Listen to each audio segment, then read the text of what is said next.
প্রিয় বাংলাদেশ এবং প্রিয় ঢাকাবাসী, আসলে আমাদের জনজীবনে চলতে গেলে বিভিন্ন প্রতিদিনই আমরা কর্মজীবী বলেন এবং ছাত্রজীবী বলেন, চাকরিজীবী বলেন, যে জীবী হন না কেন, সকাল থেকে সন্ধ্যা পর্যন্ত অনবরত আমাদের জনজীবনে বিভিন্ন সমস্যা লেগেই থাকে। তা বরাবরের মতো আমরা আজকে বিভিন্ন সময়ে আমার প্ল্যাটফর্মে দেখেছেন আমার উপস্থাপনা এবং বিশেষভাবে সাহায্যকারী যে মুক্তি দীর্ঘদিনের এবং বিভিন্ন মাধ্যমে ঘরনায় কাজ করে যাচ্ছে, জনপ্রিয় এবং শিক্ষা ক্ষেত্রে তার অবদান অনস্বীকার্য। আমাদের বেশ পরিচিত মুখ, সময়কার এবং আমাদের ভবিষ্যৎ জার্নালিস্ট বা সাংবাদিকতা গণমাধ্যমে একটা অবদান রাখবে বলে আমরা আশাবাদী এবং অনেকটাই পথ চলা এগিয়ে যাচ্ছে। তাই রিচিকে পেয়ে আমরা আজকে একটু অ্যানালাইসিস করতে চাই আসলে যে আপনিও তো ঠিক সেই পুরান ঢাকা থেকে জনপ্রিয় জগন্নাথ ইউনিভার্সিটি করে সকালে বাসে যাওয়া এবং ফিরতি বাসে আসা, যে জনজীবনের মাঝে কি আদৌ স্বস্তি আছে কিনা? দেখেন ভাইয়া, জনজীবনটা হচ্ছে অনেক জটিল একটা বিষয়, আর সেটা যদি হয় ঢাকার মতো একটা জনবহুল স্থানে, তো তবে তো কোনো কথাই নেই। কারণ দিনের শুরুতে যখন আমরা এক একজন বের হই মানুষ হিসাবে, সে পুরুষ হোক বা মহিলা হোক, যে যার তার কর্মব্যস্ত জীবনে প্রবেশ করার প্রতিটি মুহূর্তে তার ভিতর দিয়ে উপর দিয়ে কি যায় না যায় আমরা কিন্তু আরেকজনের ভিতরের খবর কোনোভাবেই জানতে পারি না বা বুঝতেও পারি না। কিন্তু যে যার পজিশন থেকে কিন্তু বিভিন্ন ধরনের সমস্যা, বিভিন্ন ধরনের চিন্তা নিয়ে বের হয় সকালবেলা, আর রাতে দিন শেষে যখন বাসায় ফেরে সেই সমস্যা নিয়ে কিন্তু বিছানায় যাই ঘুমাতে। তো আমরা বিভিন্ন মানুষের সাথে কথা বলতে তাদের বিভিন্ন রকম সমস্যার কথা জানতে পারি, কিন্তু আমরা কি একবারও ভেবে দেখেছি আমার পাশের বাসায় যে আছে, আমার প্রতিবেশী বা আমার সাথে কর্মস্থলে যে কলিগটা আছে, তাদের আজকে তার দিনটা কেমন যাচ্ছে বা তার উপর দিয়ে কি যাচ্ছে? তো এই সব কিছু মিলিয়ে আমাদের এই জনজীবনটা আসলেই অনেক জটিল এবং আমাদের উচিত এই জটিলতা থেকে সরে আসা, কিন্তু এত সহজ না সবকিছু। আমরা চাই যে বিভিন্ন প্রতিবাদ্য বিষয় দেখেন যে আমরা সবাই মিলে হাসবো, সবাই মিলে একসাথে গাইবো, সবাই মিলে একসাথে আনন্দ ভাগ করব। যেমন ছোটবেলার কবিতার মতোই বলতে হয়, সবার সুখে হাসবো আমরা, কাঁদবো সবার দুঃখে, নিজের খাবার বিলিয়ে দেব অনাহারীর মুখে।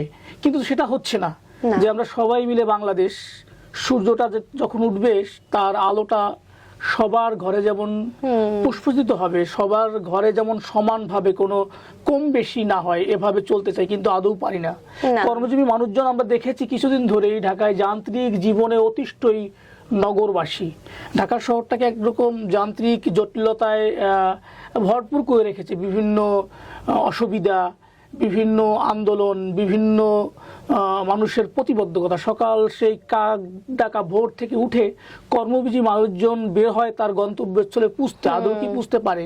এবং আপনি দেখে থাকবেন প্রত্যেকটা সময় বিভিন্ন প্রধান সড়কগুলো আটকে রেখে জনজীবনকে ব্যাহত করে যে তাদেরকে এই বিভিন্ন প্রতিবাদ্য বিষয় নিয়ে যে রাস্তা বন্ধ করলেই আন্দোলনটা মিটে যাবে বা তারা আন্দোলনে সফল হবে, এটা তো আমরা শিওর করে বলতেই পারি না। দেখুন, এই যে আমি আজকের প্রতিবাদ্য বিষয় নিয়ে কিছুটা লিখছি, যে দেখানোর চেষ্টা করেছি যে কেমন আছে ঢাকাবাসী। দেখেন, এটা আমার মুখেই ভালো বোধহয় মানাবে একটু করে বললে যে বিয়ে করা হলো না রুবাইয়া ইয়াসমিনের, কেননা বাসা ছেড়ে উঠেছে কর্মজীবী মহিলা হোটেলের। কতটা তার কর্মজীবনে এখন সে এতটা অস্থির অবস্থায় রয়েছে, নিরুপায় অবস্থায় রয়েছে যে সে এখনো তার জীবনের সে ওই প্ল্যাটফর্মটায় যেতে দ্বিধাগ্রস্ত হয়েছে। এটা তো একটা মানুষের জীবনের পরিণয়। তারপর আবার দেখে থাকেন আপনি, এটা একটু পড়লে বুঝতে পারবেন যে 3 রুমের বাসা ছেড়ে অল্প টাকায় সাবলেটে উঠেছেন শ্যামলীর হেলাল শেখ। সে তার কর্ম এবং যে ব্যবস্থাপনায় সে ওই টাকা দিয়ে তার ভরণ পোষণ হচ্ছে না বা চলতেই পারতেছে না। সে বাধ্য হয়ে সে 3 রুমের বাসা ছেড়ে দিয়ে নিজে এখন সাবলেটে উঠছে জীবন জীবিকা। বর্তমান ঢাকায় এখন বেঁচে থাকা এখন অনেক কঠিন, বেঁচে থাকা এক ধরনের দায়। আর যে এই পরিস্থিতির সাথে মোকাবেলা করতে পারছে সেই টিকে থাকছে, আর যে পারছে না তার তো এই দেখেন একটু পরিবারকে বলতেও পারতেছে না। এই লাইনটা আপনি পড়ে দেন যে আচ্ছা, অফিসে যাওয়া আসার পথে বাইকের খরচ উঠাতে যাত্রী বহন করেন হাবিবুর রহমান। এটা আমরা অহরহই ঢাকা অহরহই শহরে দেখে দেখি, থাকি। তো সে নিজেকে একটু স্বাবলম্বী রাখার জন্য। দেখেন আমার একেবারে বাসার পাশেই মালিবাগ রেলগেটের পাশেই থাকেন রিক্সা চালক আলাউদ্দিন।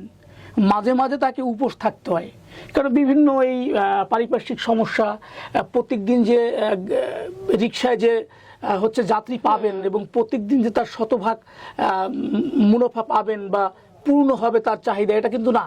না, এজন্য মানে সে ঢাকা- বাধ্য হয়ে মাঝে মাঝে উপোস থাকতে হয়। এখানে একটা গুরুত্বপূর্ণ টপিক আপনি দেখতে পারেন যে খরচ সামলাতে না পেরে রাজাবাজারের হোসেন মিয়া খাবারের আইটেম কমিয়ে দিয়েছেন। আগে হয়তো 3 আইটেম দিতেন, এখন হয়তো 2 আইটেম দিচ্ছেন। যে ওই প্যাকেজে আমাদের এখানে বৃদ্ধি অনেক সাদেক বেশি। মিয়ার একটা আইটেম আছে। সাদিক সাহেব যে খাবার প্রোভাইড করেন, তিনি আমাদের অনেক মজা করে খাবারগুলো দেন। এই নিউজটা আপনি পড়তে পারেন একটু। আচ্ছা। যে মেহেদীর মেসে 3 বেলা খাবারকে আগে 2.5 মিল হিসেবে ধরা হলো, এখন সকালের খাবার বন্ধ।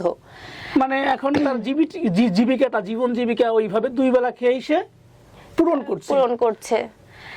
এই সমসাময়িক সমস্যাগুলো দেখে আমরা অনেকে এই পোস্ট বা এর প্রতিবাদ্য বিষয় অনেকেই মন থেকে একটা হাসার বিষয় হতে পারে, কিন্তু আদৌ কিন্তু হাসার বিষয় না। এটা কখনোই হাসির বিষয় না, কারণ একটি দেশে যখন মানে তার এভাবে দুর্ভিক্ষ এবং এটা হচ্ছে মানুষের মৌলিক চাহিদা, খাদ্য বস্ত্র এগুলো তো মৌলিক চাহিদার মধ্যে অন্তর্ভুক্ত। তো এগুলো যখন একটা দেশের মানুষ হিমশিম খায়, এবং ঢাকা শহরের মতো জায়গায় যখন এতগুলো মানুষের এত বড় ধরনের খাদ্যের সমস্যা, খেতে পারছে না, খাবার কমিয়ে দিচ্ছে, উপোস থাকতে হচ্ছে, যানজট, মানুষকে বিকল্প কর্মের চিন্তা করতে হচ্ছে তারা নিজের কর্ম ছাড়াও, দেন মানুষ হচ্ছে যে মানে বাসস্থানের যে সংকট, এগুলো তীব্র আকার ধারণ করেছে।